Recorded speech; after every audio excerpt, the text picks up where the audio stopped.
Today's video, we're going to be upgrading our AMD FX-57 PC. We review old technology from games to old PCs, and don't forget the doors. Forget ancient electronics. We cover it all.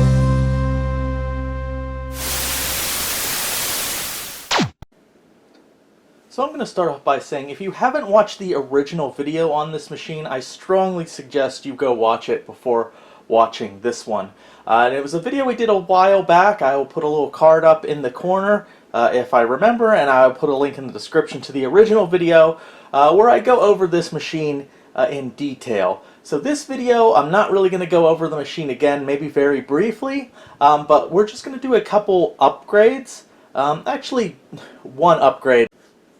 And that upgrade is going to be primarily the video and the video card.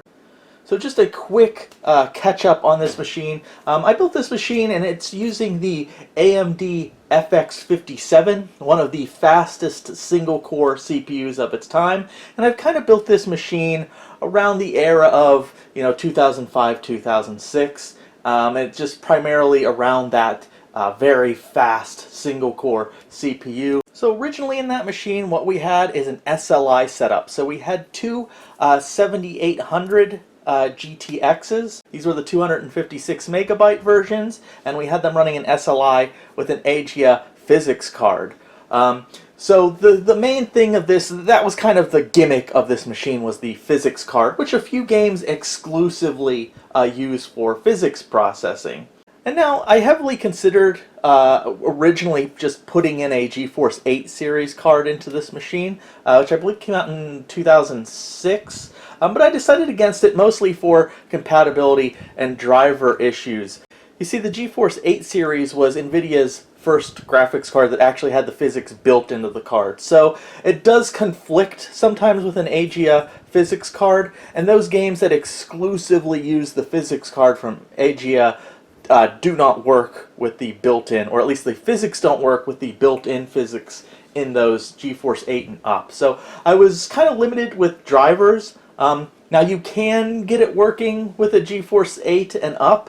I think maybe the last version of the drivers that support AGA physics, you can choose between whether you're using an AGA physics card or if you want to use the physics on the card. And you can even hack later drivers, but just for compatibility and simplicity, I just wanted to go with the GeForce 7 series, since there shouldn't be any conflicts there, since the 7 series is the last graphics card that NVIDIA used that didn't have built-in physics. So we don't have to worry about any kind of conflicts or anything there.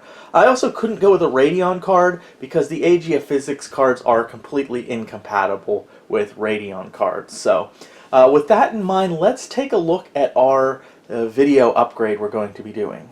Alright, so here we are looking inside this machine again. Again, I'm not going to go over this motherboard or any of the parts and details. If you're curious about that, please watch part 1. This is primarily about the video upgrade. But just as a little refresher here, under this heatsink cooler we do have our AMD FX-57. We have some, I think, 4 gigabytes of RAM right here, and well, we did have two 7800 GTX with 256 megabytes of RAM on each card running an SLI.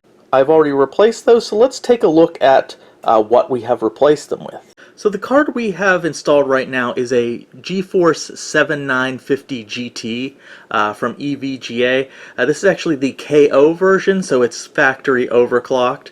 This is kind of the last revision of the GeForce 7s. Other than just being faster, having more memory, it also has some features that the earlier cards didn't. I'm not sure what these features do, but it has something called like Ultra Shadow 2, as well as high dynamic range rendering and a number of other features that may or may not be too relevant for our purposes. Just like the 7800 GTX, it's a single slot video card, so it's not going to take up 2 slots, which is important in our build where we have very kind of cramped and limited space. It still requires that 6-pin power connector right here, and just to compare it with the 7800 GTX, So the 7800 GTX had 256 megabytes of memory. This card doubles that, so it has a 512 megabytes. Also for the 7800 GTX, its clock speed was 450 megahertz, whereas this guy here, I believe it's 600 megahertz. We'll have to, once we boot up Windows, we'll double check that, but I believe it's 600 megahertz. It might be a little bit more since this is the overclocked version, but I'm not sure. Also for memory speed, the 7800 GTX that we had installed prior had a memory speed of 625 megahertz, where this guy is 100 megahertz more. We got 725 megahertz on this guy, at least according to the specs. We will double check that once we get it installed again and we boot up Windows. So yeah, I'm guessing we should see a noticeable improvement. Of course, we'll be running this in SLI with another identical card. So the other card we're running is also a 7950 GT KO. So those SLI, we should see, I'm guessing, a noticeable speed improvement.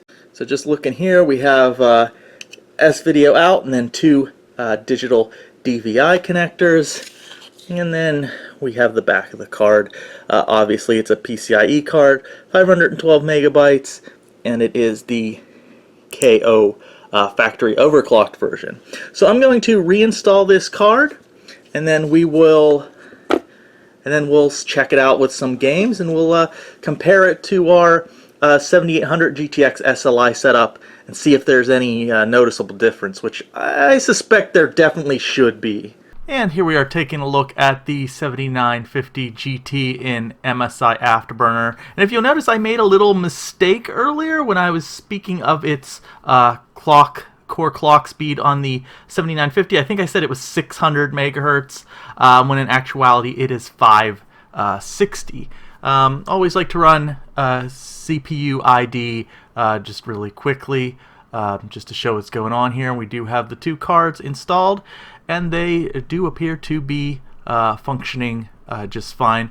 And always remember, when you are using an SLI setup, remember to go into like your video cards SLI manager and make sure you have the SLI I don't know what it's called, the button, I guess. Make sure you have it checked so it really is in SLI mode. And real quick, something neat I learned doing this video. If you are in that screen we were just in where you check for SLI mode, if you go up the top, there's something called 3D settings, and you click that and it drops down and you can check like SLI visualization, something like that. And then when you go into a game, you can actually use this to test if your SLI mode is working. It's like, as you can see here, it's like a green bar, and I guess upward is one GPU and down is the other. So if they're kind of both moving up and down in kind of sync, then you know your SLI setup is working. I never knew about that little feature until this video. It's a kind of neat way to actually visualize it and to kind of double check your SLI setup is functioning correctly. Alright, so let's take a look at some benchmarks here. I'm going to try to run the same benchmarks I ran when I had the 7800 GTX cards installed. So we're going to run, well, as you can see here, a 3D Mark 2003. We're going to run 2006. Now, the 2006, it does this thing. For some reason, I don't remember it doing it in the past, but I guess it's always done it, where it won't give me a number at the end. It just tries to take you to a website, and I don't have this computer even hooked up to the internet. So I'm just gonna maybe put them side by side, and we can compare them that way. I think it's the same with the Final Fantasy benchmark I'm gonna run, and then we'll look at a couple games, and then we'll compare and talk about it.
Okay, so before I address these results here with Fear, I do want to address real quick the image quality difference between my old capture footage and my new capture footage. I just want to make sure you guys know that's not the cards themselves. It's not that the 7950 is outputting what seems to me like a more washed out or brighter image. That is my capture setup. I believe when I did the original with the capture with the 7800, it's been a while, but I think I just directly captured from the card itself.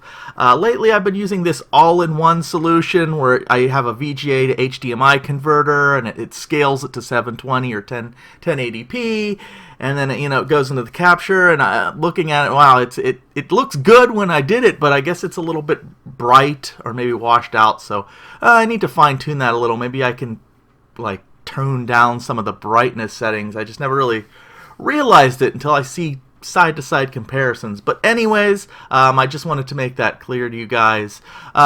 So yeah, a little bit surprising here with these, because prior it looked like we were getting noticeably better results with the 7950, but then we get to Fear and it actually looks like it's slightly worse. I think it's still within the margin of error. I wonder if there's some kind of other bottleneck, like a CPU bottleneck or something. I wouldn't think so, but I don't know. Maybe there's some kind of limiter or something I don't really know about. Yeah, but look, it looks like both cards are in Fear seem to be running about the same. It's a little bit weird that the 7950 GTKO is getting slightly worse results, but I think it's still falling within the margin of error.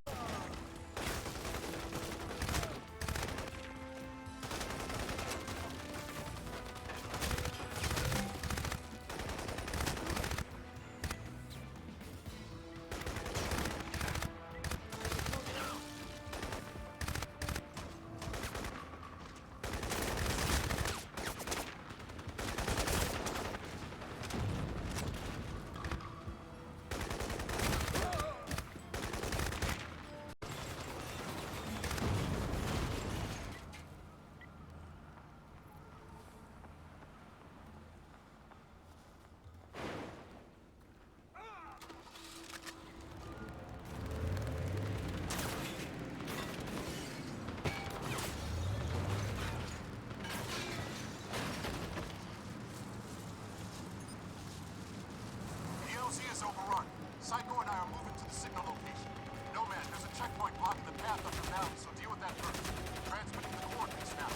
And here's Doom 3 running at ultra quality at 1280 by 1024, and we're going with 16 times anti-aliasing. It's an older game for this card.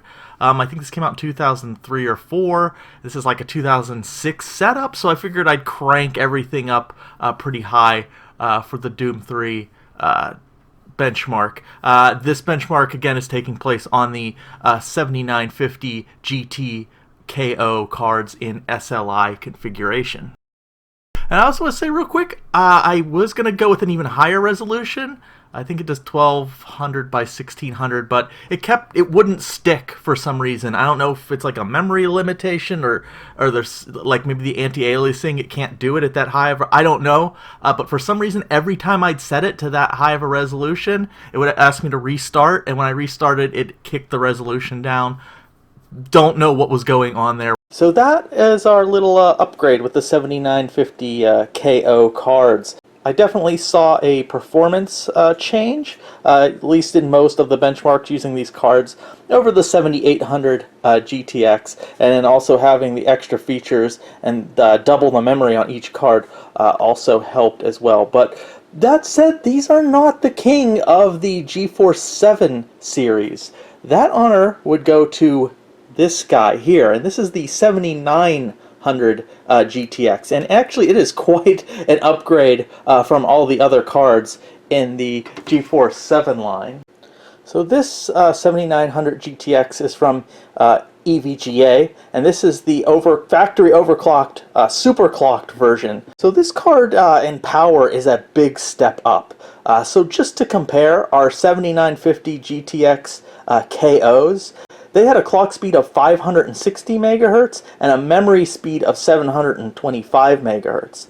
This guy here It has a clock speed of 690 megahertz and a memory speed of 880 megahertz. So this guy in performance or power dwarfs the old XFX 7800 GTXs that I had, as well as the factory overclocked KO versions of the 7950 GTs that we just used. So this should definitely bring quite a performance increase. Now, I don't think this card supports all the weird little features that the 7950 does, but I don't know really how much those little features come into play. But this definitely should have a raw power advantage, especially in an SLI configuration.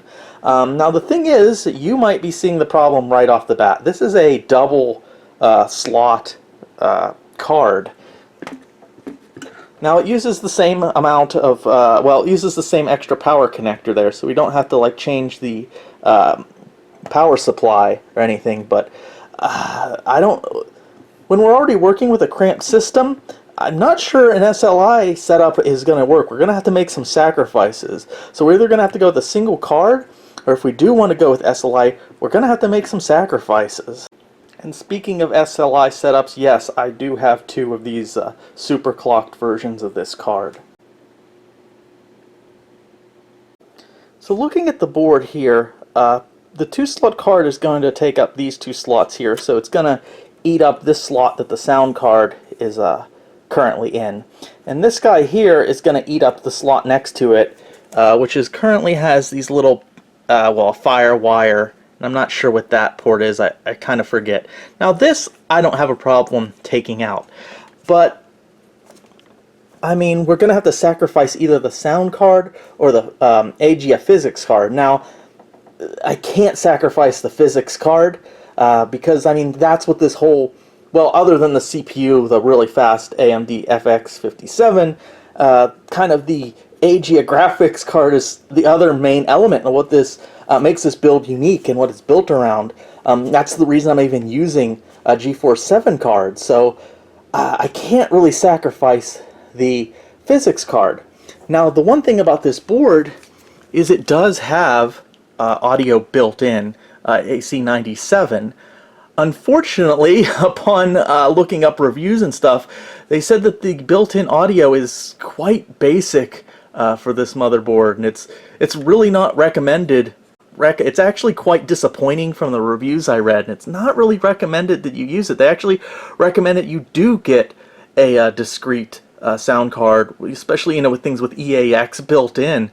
So I don't necessarily want to use the onboard sound either. I guess if it comes between the onboard sound and the physics card, I gotta keep the physics card, but that's a bummer. Although I did have one idea. So if you look at the slots, you'll notice up here we have a, I think that's like a 1x PCIe slot.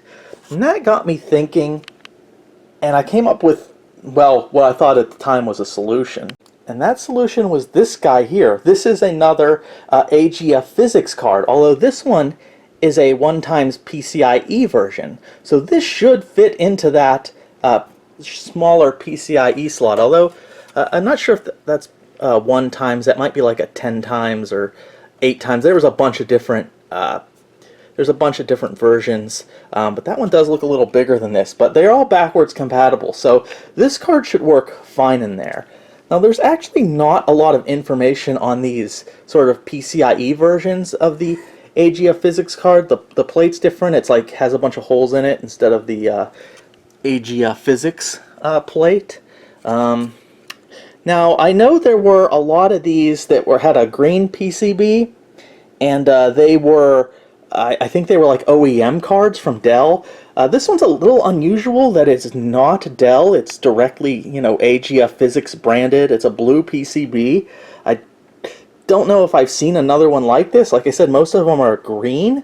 So it should have about pretty much the same performance. I've seen mixed information on sources. Some sources say that this card is clocked a little faster. I can't confirm that. I don't even know how I would test it. if I install this card and it works. I haven't tested this card yet. I mean, theoretically, the bandwidth over this PCIe, even though it's ×1, should be much higher than a PCI slot. So theoretically, you know, this could be faster. I mean, even at the very least, maybe the PCI slot is a bottleneck.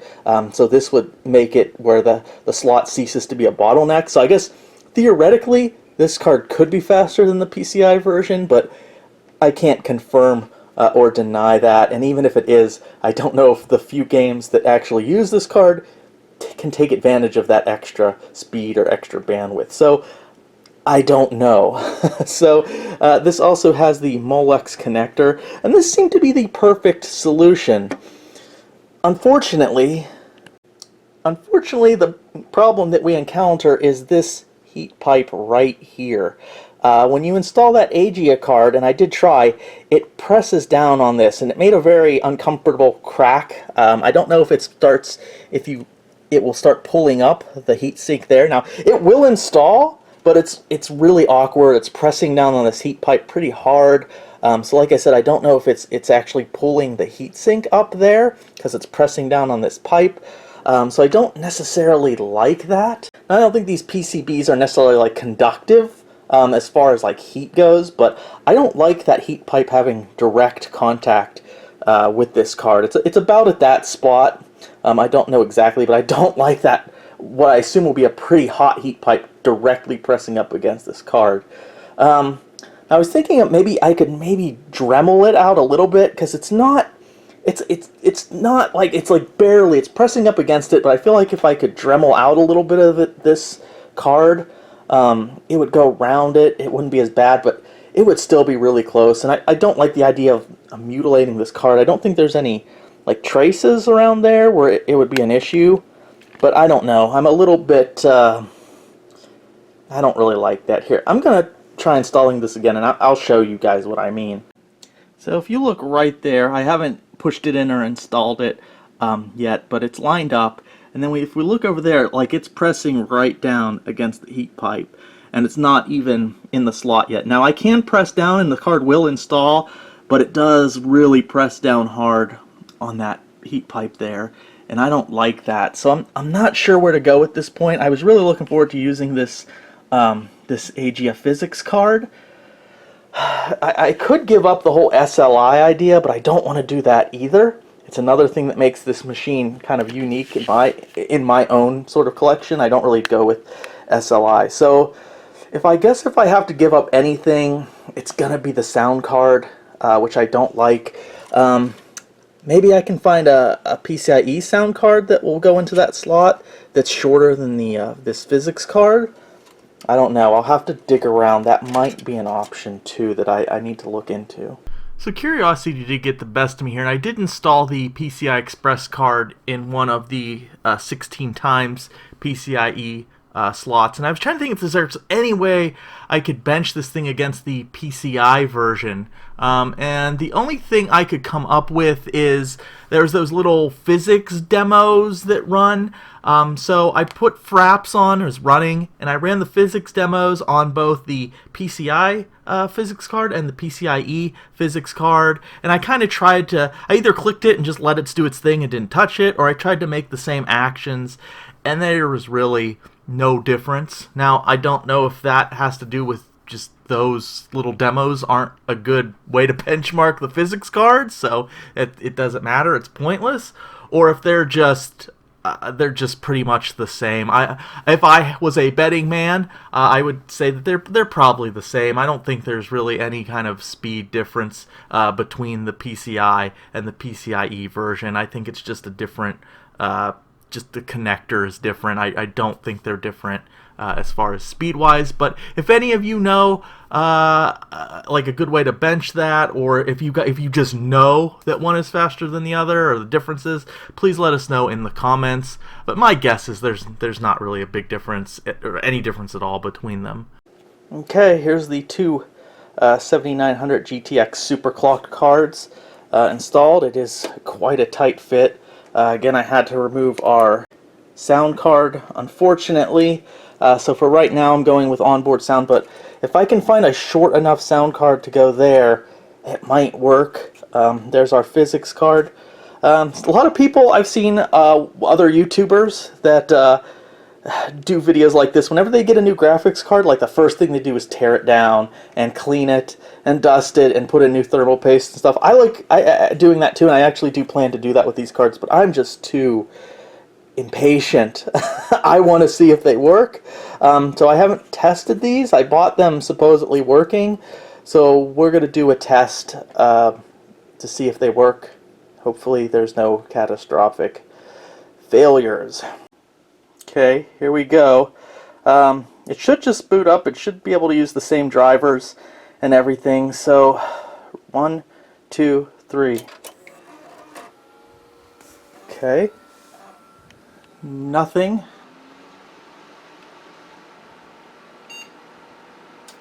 Aha!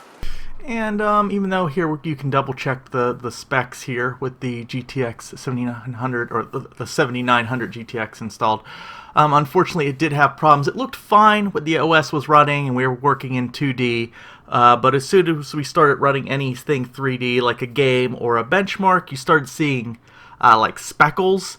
I've seen that before with cards with like a bad memory, and then eventually, not too long, the benchmarker game would just lock up. You'd get all kind of weird graphical glitches, and it would lock up.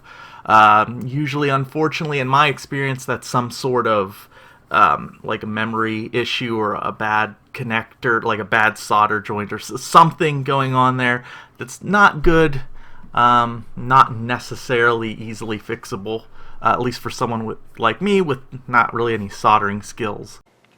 Alright, so it seems that we have found the culprit for the graphical glitches, and it seems like it was this card. I did some testing some things and moving things around, and it seems to be working right now fine with the single 7900 GTX that's in there, but when I use this one, we get graphical issues. So unfortunately, this card may be bad.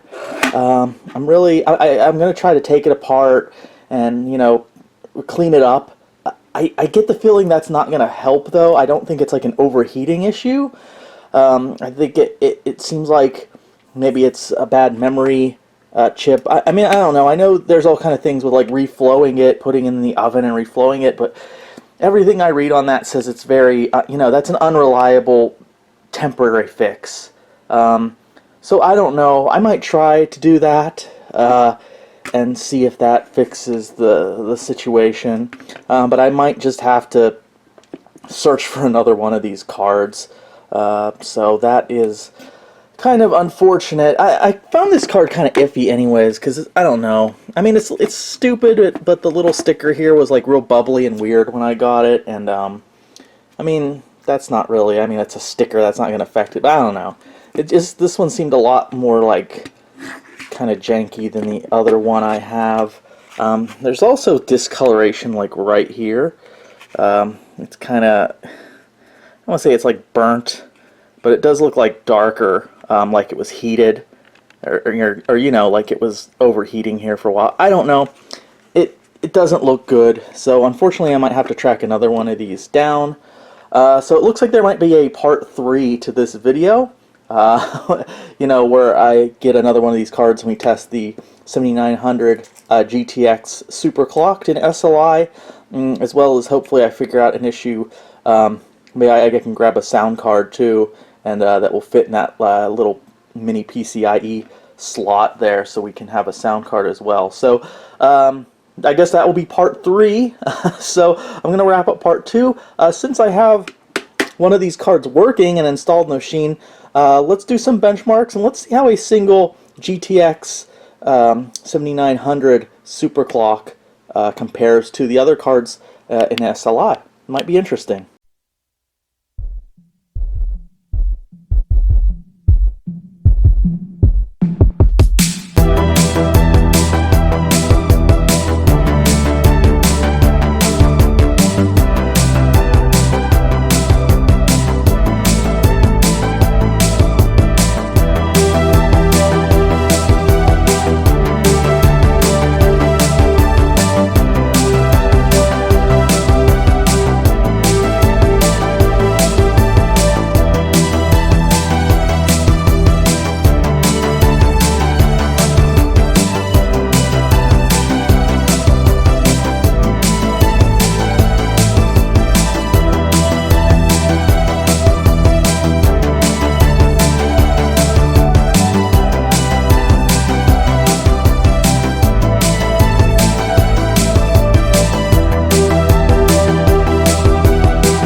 And lastly, unfortunately, I could not run the Doom 3 benchmark on the 7900 GTX Superclock because whenever I would try, I would get this weird garbled garbage. I tried, resetting multiple times and trying different things, and I don't know why with this card it was just giving me this garbled mess. So I guess we could call that another video where everything didn't go according to plan, although I think that's the norm around here. That might be the norm with vintage computers, to be honest. I'm not sure I can remember the last time I just did a video and the computer just cooperated with me 100%. I don't even think that happens anymore. But so we did learn some things. I was a little disappointed in the 7900 GTX superclocked. I mean, it was going up against an SLI setup, two of them.